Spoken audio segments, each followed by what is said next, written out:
certainly a rare pleasure for me to also be able to introduce as our keynote speaker a friend of mine for more than 55 years. A little bit more detail than Giannis just gave us. Andrew Viterbi was born in Italy, came to the United States as a small child with his parents, grew up in Boston where he attended the Boston Latin School, and then MIT where he was awarded a bachelor's and a master's degree in communications engineering in 1957.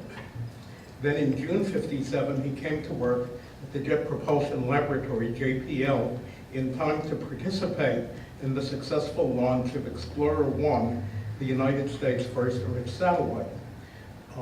He and I were both in Section 8, headed by Eberhard Rechten, which then became Section 331, headed by Walt Victor, part of the new Division 33, Telecommunications, headed by Eb Rechten. By that time, Andy headed the Communications Research Group at JPL, and I was the Deputy Section Chief to Victor. While working at JPL, Andy was also working on his PhD degree here at USC, which he was awarded in 1962. He then took a faculty position across town at a school that will play for the Pac-12 championship tomorrow evening. While there, he came up with the Viterbi algorithm, originally for decoding convolutional codes and subsequently applied to many, many other applications. Andy also co-founded a company called Linkabit with Erwin Jacobs and Len Kleinrock. And in 1973, Andy moved to UC San Diego, where in San Diego, he and Jacobs proceeded to build Linkabit into a successful communications company. They then sold it to a company called MACOM. And in 1985, Andy and Erwin co-founded Qualcomm, which set a record for the shortest time interval between its IPO and joining the ranks of the S&P 500. Andy also served as vice chairman of Qualcomm until the year 2000. Andy is currently president of the Viterbi Group and has a number of academic titles, as Giannis mentioned. Andy became the first presidential professor in USC history in 2004 here in our Department of EE Systems. His philanthropy has benefited several institutions, not least USC, where, for example, I now hold the Viterbi chair in the Viterbi School. As Giannis mentioned, Andy is a member of both the NAE and the NAS. A complete list of Andy's honors, awards, and it's actually 9 honorary doctoral degrees, would leave no time for his talk. So I'll only mention, as Giannis did, 2 of the most important: the National Medal of Science presented in person by the President of the United States, and the 2010 highest award of the IEEE, its Medal of Honor. Here is Andy Viterbi.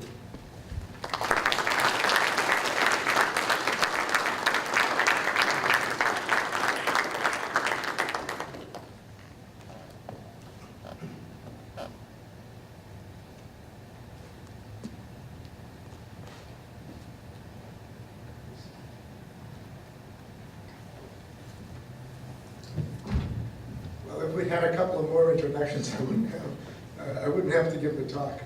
But I would like to highlight another number. Saul kind of mentioned it, but it's a very important number in my life, and that's 55. That was the year that I came to California, and who was there to greet me? As a matter of fact, the very first day was Flag Day, June 14th, 1957, 55 years ago. And I called into the lab, to JPL, to say, well, I'm here with my parents, we're looking for a place to stay. It'll be a few days before I can come to the lab. And Saul said, nonsense. The first thing you gotta do is get on the payroll, and then I'll take you around and show you where you might find an apartment. So that was very important, and more important, the beginning of a very long friendship that has lasted now through at least 2 generations.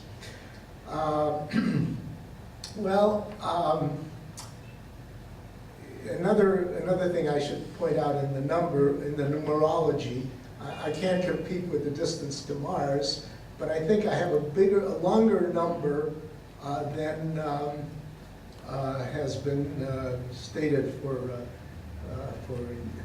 years past, and that's probably about 180, and that is the subject of the beginning of my talk, Charles Babbage.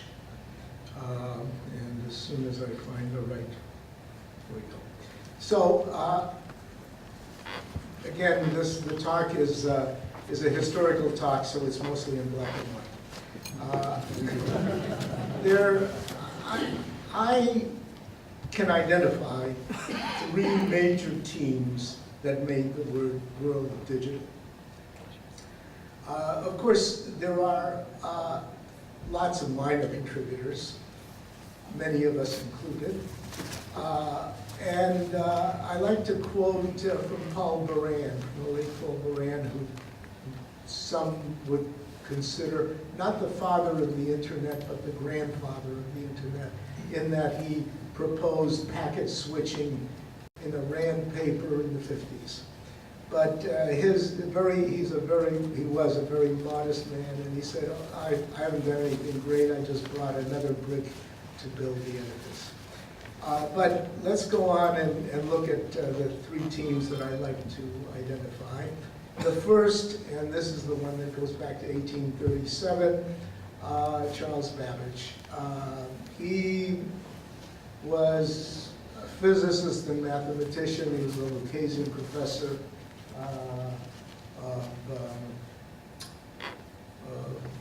well, I'm sorry. Let me first say what the three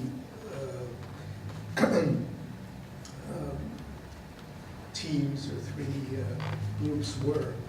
The first spans 100 years. Babbage, Lovelace, and Turing. More on that in a moment. The second was the group at Bell Labs that developed the transistor and therefore opened up the world to solid-state devices and ultimately the fantastic integration that we've seen in the last 40 or so years.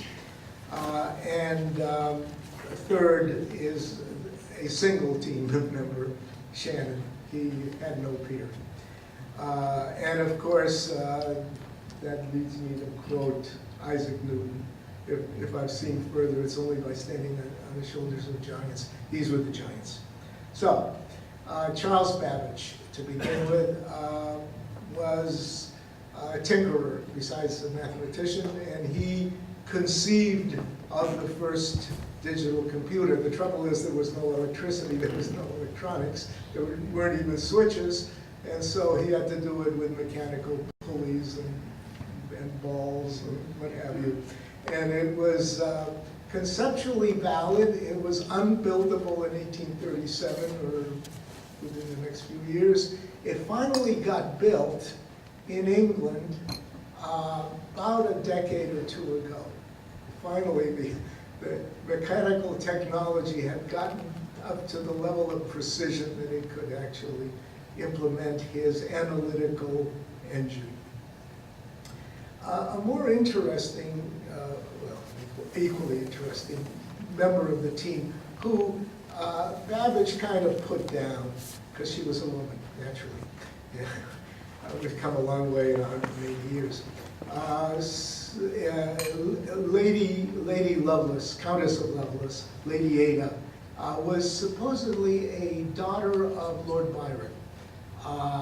And she was the conceptual programmer, and probably would never have been discovered except for a lecture that was given, I believe, by Babbage. Could even have been by her. I don't recall the speaker, but it was transcribed in French by an Italian military officer and engineer at the Polytechnic Institute of Turin.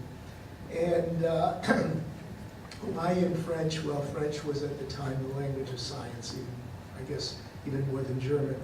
And therefore her work was memorialized and came down to us through the ages. And so she sometimes, as a matter of fact, there's a, I believe it's called Ada, a programming language that the military uses or has used.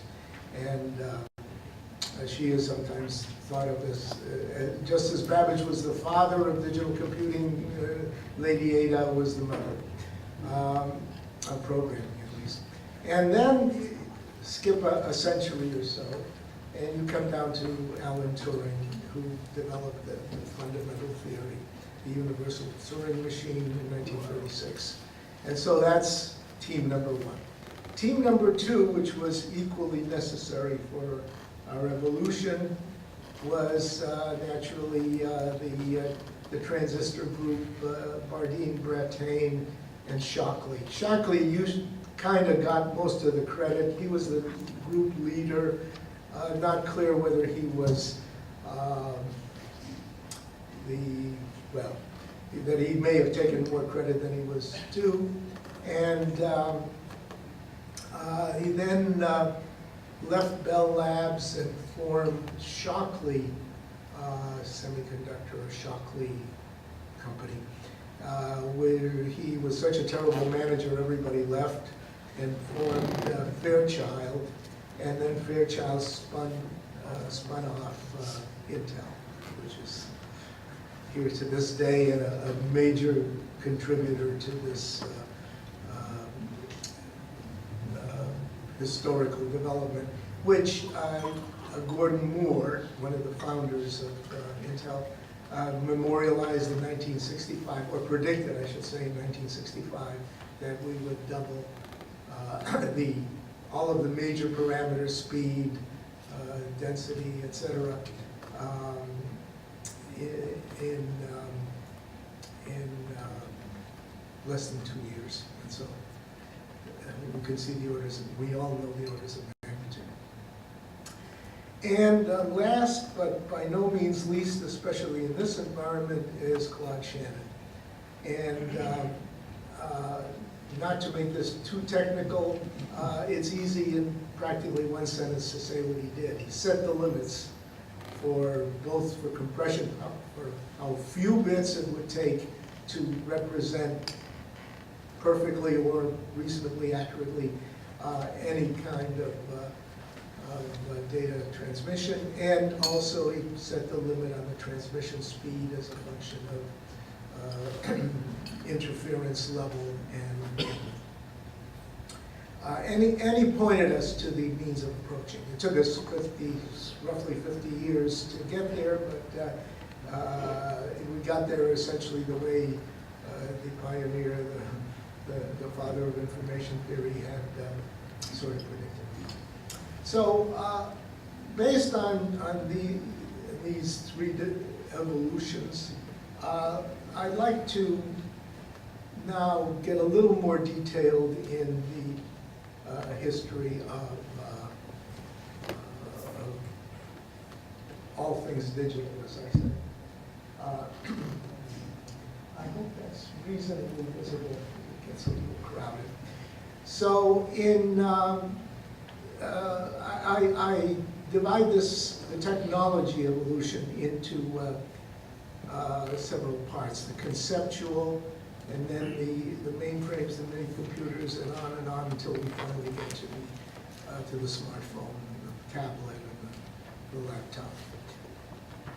So, as I said, Charles Babbage conceived of the analytical engine, which was the first digital, non-electrical computer. Electricity came along with Faraday and others, and was codified by James Clerk Maxwell, who was probably the greatest scientist between Newton and Einstein. Some people call him the bridge between the two. And so he codified electromagnetics with his equations.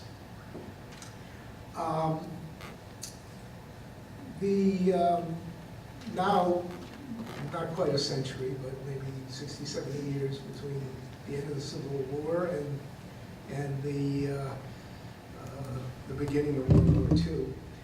We have the Turing machine concept now being implemented, and there's always a debate as to what was the first computer, but the first really useful computer, I think, was Colossus at Bletchley Park, because it helped win the war.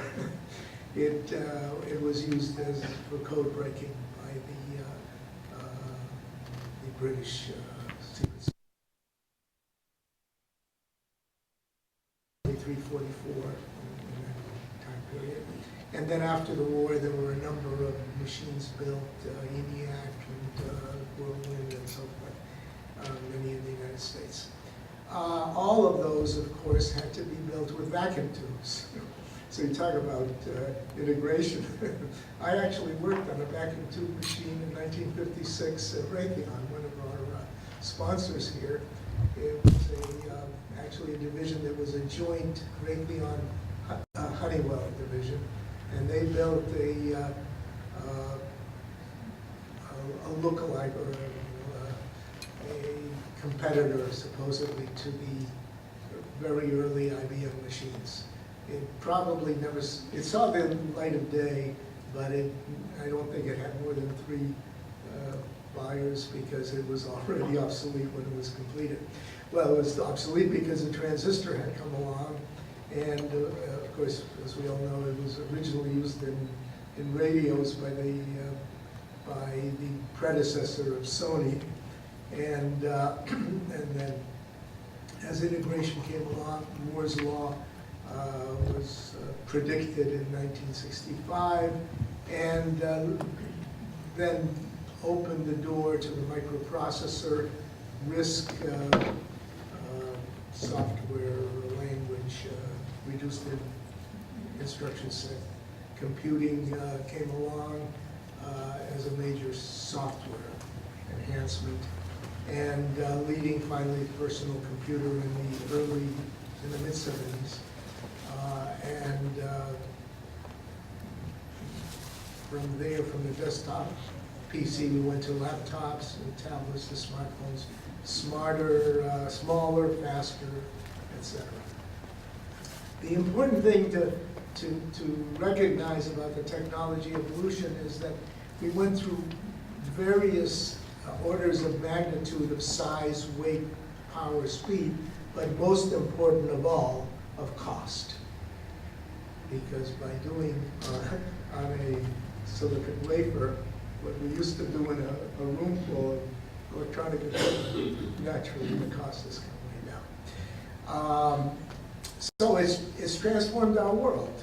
It really has. I mean, I can't think of a single activity in the developed world that is not impacted by the digital revolution.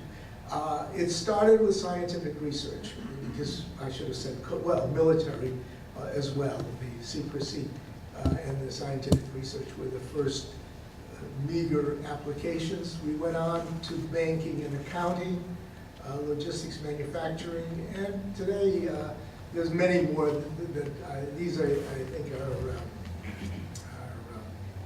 signposts for many more activities, but it finally gets down to games. Okay, so that's one kind of evolution. Let me go to the other evolution that would interest us as communication engineers even more, is the evolution of connectivity. And there, the ARPANET started it all in 1969. And email came out as a consequence that at first it was used by researchers of the dozen or so university and government laboratories.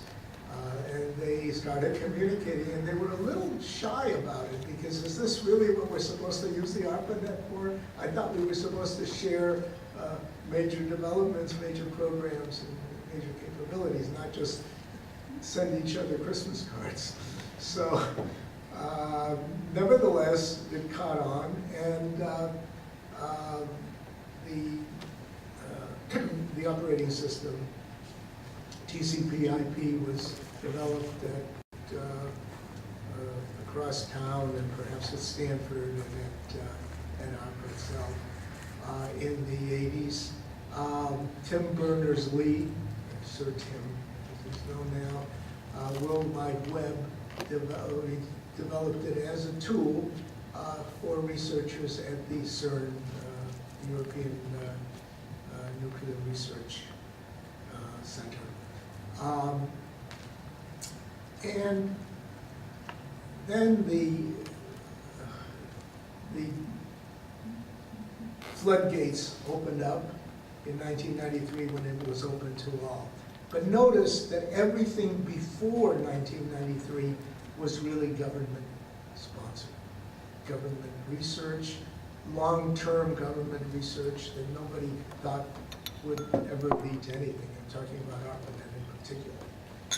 After 1993, of course, the commercial world and consumers took over. Search engines are a major evolution, starting in 1994, and then in 1998 was Google. And in 2005, I just used that. There was not really a milestone, but it was an awakening of the general public when Tom Friedman wrote the book, The World is Flat. And what flattened the world? Digital connectivity. Those of us in this room probably picking up that book, you read each one of the chapters or the heading of the chapter and say, obviously. But putting it all together and selling it to the public, well, making the public aware of what they already have. So we transformed over this period since the opening up of the ARPANET, retail business, can't argue with that, services of all sorts, libraries, and I should say, human memory. There's a lot of things I can't remember, so I simply Google the term, and then everything comes out, aha, that's what I meant. And last, but not least, is entertainment, of course. And you could probably add to that list. How was this done? Well, in a number of ways. Of course, copper wire has been there forever. Coaxial cable evolving out of cable television. Optical fiber taking over and giving us almost unlimited data rates. And wireless. Wireless doesn't give us unlimited data rates because the bandwidth is limited. And the signal to noise is limiting. And, but it has probably led to the greatest number of digital devices out there. And that'll lead me to the next, the evolution of mobility. And the evolution of mobility, again, we can go back to the 19th century to, in fact, the history there was kind of interesting. I mentioned James Clerk Maxwell, Maxwell's equations in the 1870s, I think. Of course, nobody believed him as a mathematician. No proof. So Heinrich Hertz had to come along and do the experiments and prove them right. And this was probably in the 1880s and 90s. And Heinrich Hertz was a great scientist, but he was not a great visionary. He said, well, this is very interesting, but it'll never be useful for anything. And finally, an Italian, actually a British Italian, or it never would have gotten off the ground, Guglielmo Marconi, a British in that he had an Italian father in Bologna, grew up in Bologna, did his experiments in Bologna, but his mother was British, or actually Irish. I guess we'd call her Northern Irish. And that was a good fortune for him because he was able then to tap into the British establishment, the British Post Office, through the good offices of a cousin of his in England. And he did his first experiments, well, first, I think, transatlantic service with the British Post Office. And then the King of Italy woke up and offered him his yacht and says, you can do anything you want with it. And he did more experiments in the Mediterranean and elsewhere. But from there came wireless, came radio, came initially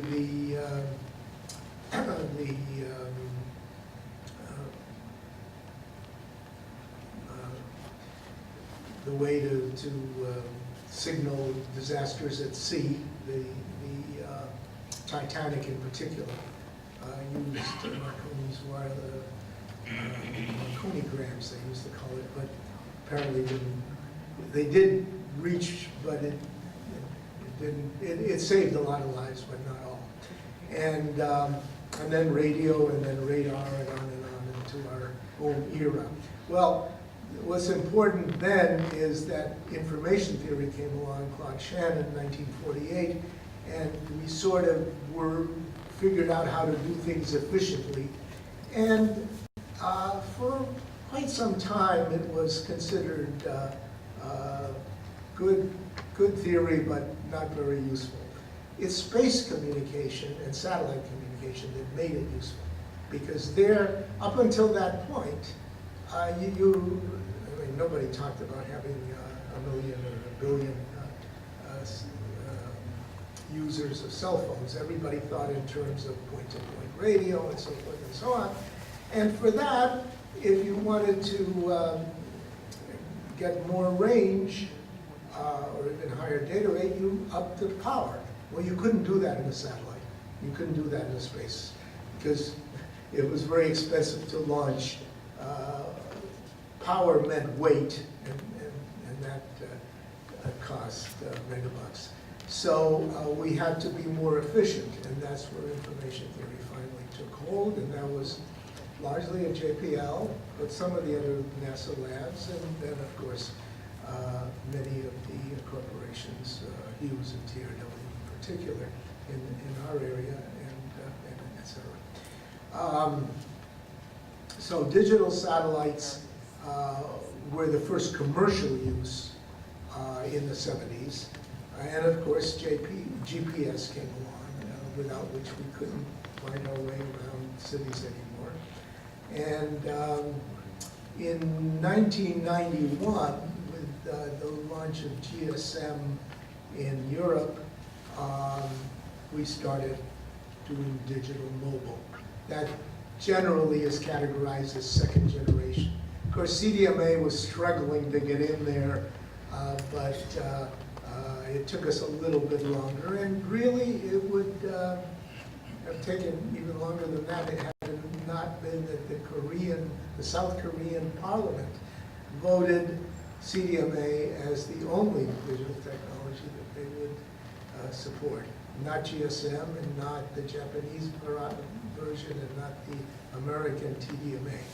So from there in '96, things started to grow. Of course, in that period, we also got digital TV for the first time. And then 3G came on at the millennium, year 2000, with CDMA being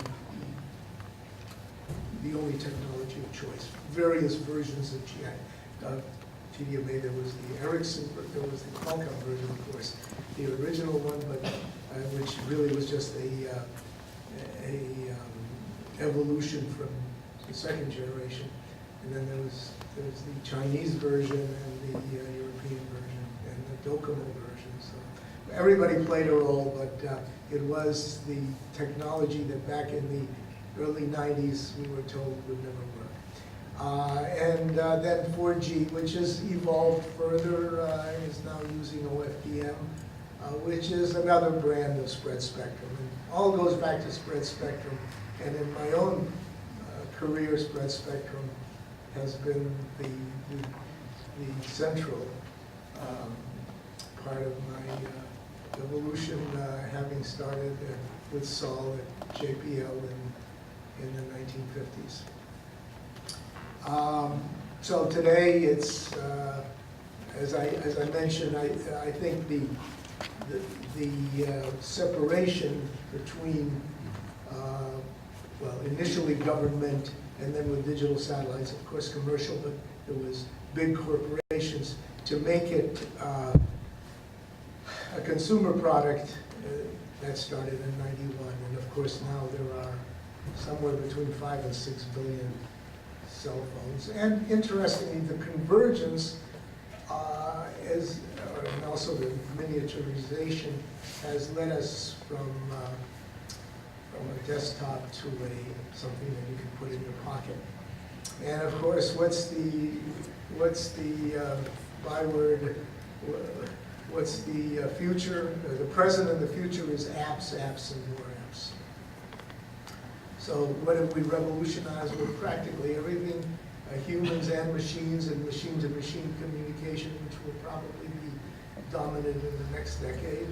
Of course, anytime, anywhere is a slogan of the last decade. Human behavior. How many people walk out of a meeting, pull out their smartphones and check their mail? And for better or for worse, society. So, coming to an end here, I first want to mention, well, just extend on what I just said. Convergence leads to the instant access of knowledge. Anything you've forgotten, you can probably recover by doing a search, information acquisition, et cetera, and collaboration, which is across continents, across oceans, across the world. It's not clear whether we're evolving towards a single device or whether we will have a multitude of devices that are so inexpensive anyway and specialized. But at the time that about a year ago, when I first wrote this particular slide, I had in mind that you could take your mobile phone, and it was a product of Motorola at the time, and you could stick it in a receptacle, and you could then look at it on a big screen or add more memory or what have you. So this single device could be docked and give you even more power. So you could get along everywhere with a single device, with a single little cell phone, really. And then wherever you went, you could augment it with the hardware that was there, or project it on the wall. And a lot of these things are happening, but they're happening a little slower than what people thought. So let me finish with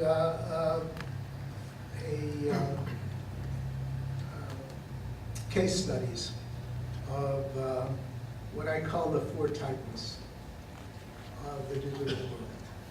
And the first question is, are they creating anything, or are they just the beneficiary of all the goodies that we researchers have given? Well, historically or chronologically, let's start with Microsoft. 1975 is when it was founded by Bill Gates, who, just a little background, brilliant guy, Harvard, computer science major who dropped out to start Microsoft. He never looked back. Apple, and what makes them the titan is, for the last 30 years, is the personal software that they develop, from operating systems to all sorts of office tools and personal tools and mail and whatever.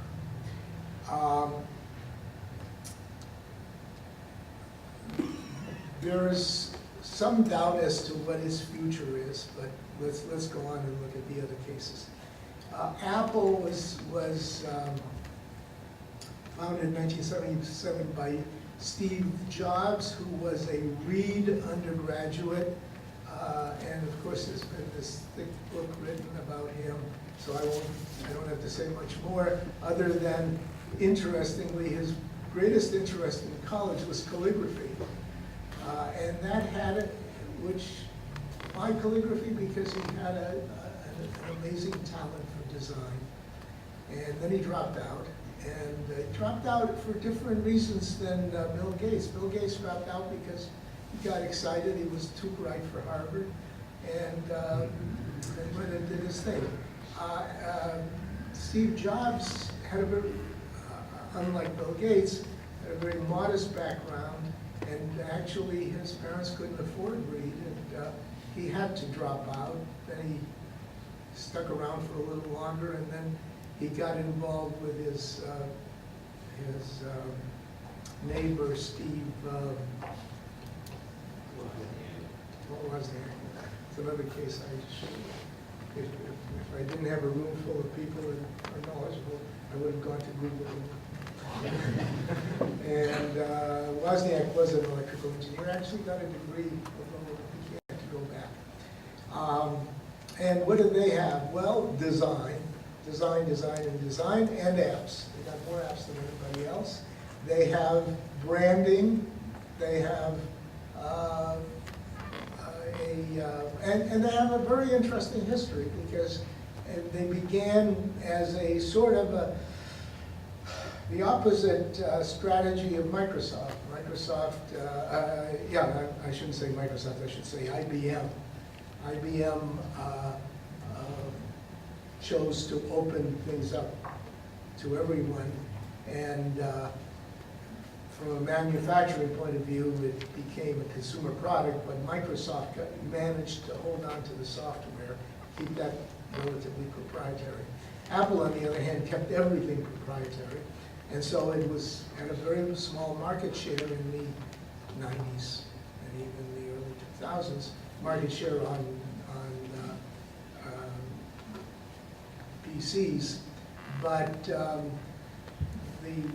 with the design capability and also the marketing genius of Steve Jobs, he went into what every kid is interested in: music, video, etc., and as the best video terminal, the best graphics. And from there, ultimately got to the cell phone, and those of us who were well entrenched in communication, in personal communication, thought it was crazy that Microsoft could never, I should say Apple could never break in. Look, Intel never made it, IBM never made it, and so how could Apple do it? Well, they did. And they also have tremendous loyalty among their customers. So let me move on to a later decade when Amazon was started by Jeff Bezos, who was a Princeton graduate.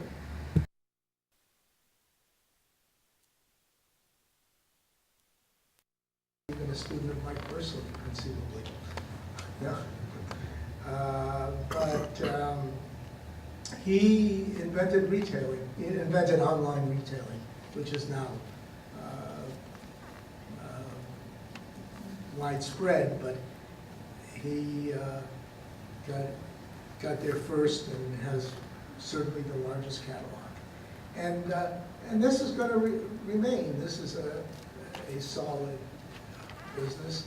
And finally, Google came up with a better search algorithm based on matrix theory, finding the eigenvector. You know, the matrix is all possible kind of connections among people, and or among not people so much, but people looking for product. And they had algorithms for finding the largest eigenvector. And that was the start of their algorithm, and then they did many clever things. Larry Page and Sergey Brin, they were dropouts, but they were already on the PhD program. And from what I understand, Sergey Brin, in recent years, went back and got his degree. Not that it really mattered to Google. Eric Schmidt, on the other hand, who was their adult supervision initially, as they called it, and had long experience in the industry as opposed to the founders. Had a Berkeley PhD, and was certainly instrumental in where they are today. So what can you derive from all this, and why those four? Well, because in each case, there's a capability that they gave to the users, to the user community, that nobody else had quite developed yet to that degree. And you might say, well, what about the Intels and the Qualcomms and the Broadcoms, et cetera? Well, they're all very good companies, and they all have an essential product, but it's an essential product that is a component. It is not seen by the consumer. These are all consumer-oriented, and they're all giants. So that's my history of as seen through with blinders on, and I hope it evoked in you some recognition and some agreement and possibly disagreement. So anybody want to make a comment or ask a question? I'm open.